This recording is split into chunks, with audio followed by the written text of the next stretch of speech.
नाज़रीन गिरामी अस्सलामु अलैकुम वरहमतुल्लाहि वबरकातुहू। आज की बात ख़ास बात में आप लोगों का इस्तक़बाल है।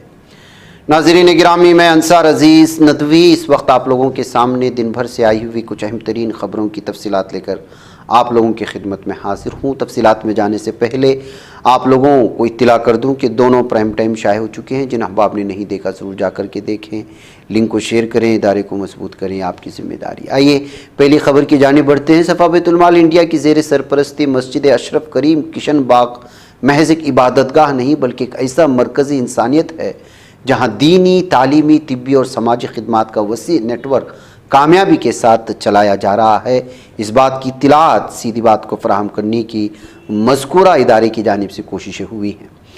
बताया गया है कि यहाँ न सिर्फ नमाज, कुरान और हदीस की तालीम दी जाती है बल्कि मोहताजों, बीमारों और ज़रूरतमंदों के लिए एक मजबूत फलाही निज़ाम भी कायम किया गया है। दिए गए तफसीलात के मुताबिक मस्जिद के ज़ेर इंतज़ाम सफ़ा क्लिनिक और सफ़ा डेंटल क्लिनिक से माहाना 1000 से ज़ायद मरीज़ मुख्तलिफ अमराज के इलाज के लिए रुजू कर रहे हैं, जिनमें शुगर, ब्लड प्रेशर और आम बीमारियों के मरीज़ शामिल हैं। शदीद बीमार अफराद के लिए ऑक्सीजन और बेड की सहूलत भी फराहम की जा रही है ताकि ज़रूरतमंदों को बर वक्त मदद मिल सके। इसके अलावा सफ़ा बैतुल माल सूदी लेन देन से बचाने के लिए माइक्रो फाइनेंस का एक मुनफरिद मनसूबा मुतारिफ करवाया है, जिसके ज़रिए मुस्तहिक अफराद को बिलासूद कर्ज फराहम किया जाएगा ताकि वह अपने माशी हालात को बेहतर बना सकें और ख़ुद कफील बन सकें। इसके अलावा वो तलबा जो किसी वजह से तालीम छोड़ चुके हैं, उनके अलग अलग ज़राए से 10वीं जमात मुकम्मल करने का उनके लिए इंतज़ाम किया गया है। इसके साथ काउंसलिंग सेशंस का एहतमाम भी किया जा रहा है ताकि जो नौजवान भटक चुके हैं, तालीम से दूर हो चुके हैं, किसी न किसी वजह से तालीम को अधूरा छोड़ चुके हैं, उनको सही रहनुमाई मिल सके और उनके लिए तालीम हासिल करने के ज़राए पैदा किए जा सके।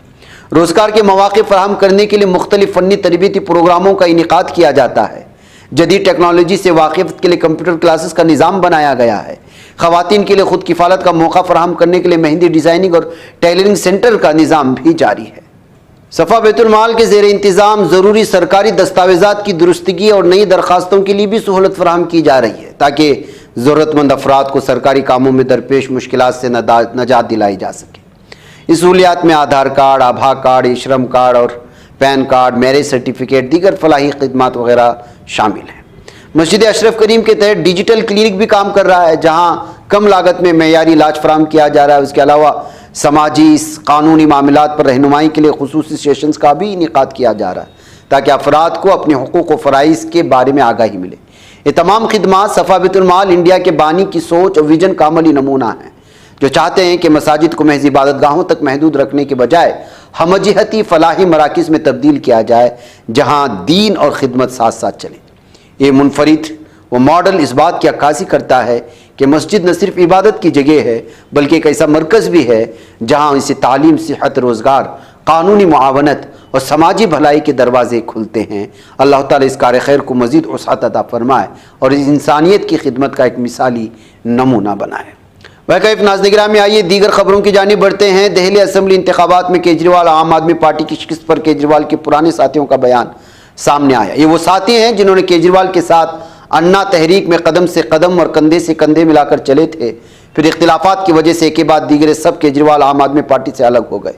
योगेंद्र यादव ने दिल्ली असम्बली इंतखाब में बीजेपी की जीत और आम आदमी पार्टी की शिकस्त पर सोशल मीडिया प्लेटफॉर्म पर एक वीडियो जारी कर कहा, दिल्ली के अवाम ने वाज़ेह मैंडेट दिया है, केजरीवाल और सिसोदिया अपने इंतखाब हार चुके हैं। इस नतीजे को 3 हिस्सों में तकसीम किया जा सकता है।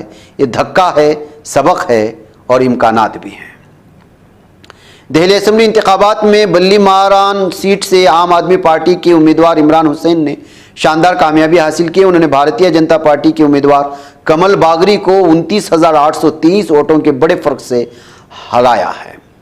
वज़ीर मालियात निर्मला सीतारमण ने 1 फरवरी को मुल्क का बजट पेश करते हुए जिसे नए इनकम टैक्स बिल का ऐलान किया था, उसे मरकज़ी काबीना ने मंजूरी दे दी है। ये बिल 6 दहाई पुराने IT एक्ट की जगह लेगा। नया बिल इनकम टैक्स से जुड़े उन सभी तरामीम और दफ़ात से आज़ाद होगा जो अब मौजू नहीं है। ये दावा भी किया जा रहा है कि इसकी ज़बान ऐसी होगी कि लोग उसे टैक्स माहिरीन की मदद के बगैर समझ सकें। इससे मुकदमाबाजी कम करने में भी मदद मिलने, इस तरह मुतनाज़ टैक्स डिमांड में कमी आने का इम्कान भी जाहिर किया जा रहा है। महाराष्ट्र हुकूमत ने जुम्मा को वज़ीर आला लाडली बहन मनसूबे के तहत 5 लाख ख़वातीन को नाअहल करार दे दिया। बताया गया कि ख़वातीन या तो दीगर सरकारी मनसूबों से फ़ायदा उठा रही थी या मनसूबी की अहलियत के मेयार को پورا نہیں اترتی تھی۔ ملک کی راجدھانی دہلی کو جنوری مسلسل چوتھے مہینے ہندوستان کا دوسرا آلودہ ترین شہر قرار دیا گیا ہے۔ یہ معلومات centre for research on energy and clean کی جانب سے جاری کردہ رپورٹ میں دی گئی ہے۔ خبر رساں ایجنسی پی ٹی آئی کی رپورٹ کے مطابق جنوری 2025 میں دہلی کے اوسط پی ایم 2.5 کی سطح 165 مائکرو گرام فی کیوبک میٹر ریکارڈ کی گئی۔ ہندوستان میں مقرر کردہ 60 مائکرو گرام فی کیوبک میٹر کے قومی فضائی معیار کی معیارات یعنی یہ QS سے بہت زیادہ ہے۔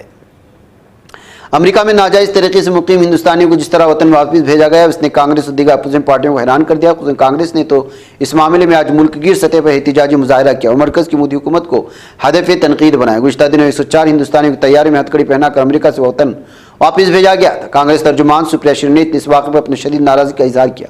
انہوں نے تلخ انداز میں سوال کیا کہ اب کسی کا خون ابال نہیں مار رہا، اب کسی کی حب الوطنی نہیں جاگ رہی، اب کسی کو دقت نہیں ہو رہی۔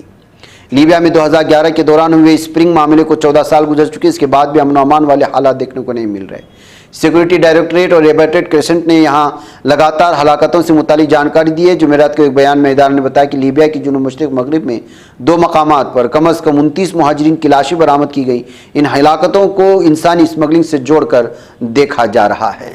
ناظرین، امریکی صدر ڈونلڈ ٹرمپ نے اپنا رخ تھوڑا نرم کرتے ہوئے چین سے درآمد ہونے والی کم لاگت والی اشیاء پر ٹیرف لگانے کے حکم پر فی الحال روک لگا دی ہے۔ ایسا فیڈرل ایجنسیوں کے پتہ لگانے کا وقت دینے کے لیے کیا گیا ہے کہ ایسے لاکھوں شپمنٹ کو کیسے پروسیس کیا جائے جو ہر دن ٹیکس کی ادائیگی کیے بغیر امریکہ میں آتے۔ اس طرح ٹرمپ کا فیصلہ اب تک نافذ نہیں کیا جائے گا جب تک کہ محکمہ کامرس اس بات کی تصدیق نہیں کر لیتا کہ اشیاء کو پروسیس کرنے اور ٹیرف جمع کرنے کے لیے طریقے اور انتظامات موجود ہیں۔ امریکی صدر ڈونلڈ ٹرمپ نے اسرائیلی وزیر اعظم نیتن یاہو کے خلاف وارنٹ گرفتاری جاری کرنے والے عالمی فوجداری عدالت پر پابندی عائد کرنے کے صدارتی حکم نامے پر دستخط کر دیے ہیں۔ شمالی مشرقی برازیل میں شدید بارشوں کے باعث سیلاب اور لینڈ سلائڈنگ سے 7 افراد کے ہلاک ہونے کی خبریں مل رہی ہیں۔ حماس نے ان اسرائیلیوں کے ناموں کا اعلان کیا ہے جنہیں وہ غزہ جنگ بندی اور قیدیوں کے تبادلے کے معاہدے کے 5ویں مرحلے میں رہا کرے گی۔ ناظرین گرامی، آج کی بات خاص بات میں اتنا ہے۔ انشاءاللہ پھر آپ لوگوں سے ملاقات ہوگی۔ مجھے اجازت دیں۔ السلام علیکم ورحمۃ اللہ وبرکاتہ۔ یہ چینل حق نگر بن کر کچل دیتا ہے فتنوں کو، اگر گندی ہو پالیسی تو مرتے دیکھ کتنوں کو، اسی بازار میں بکتے ہوئے دیکھا ہے سپنوں کو، سبھی یکساں ہے یہ پیغام دو غیروں کو اپنوں کو، وطن اہل وطن کا ہے گلے بے خار سیدھی بات۔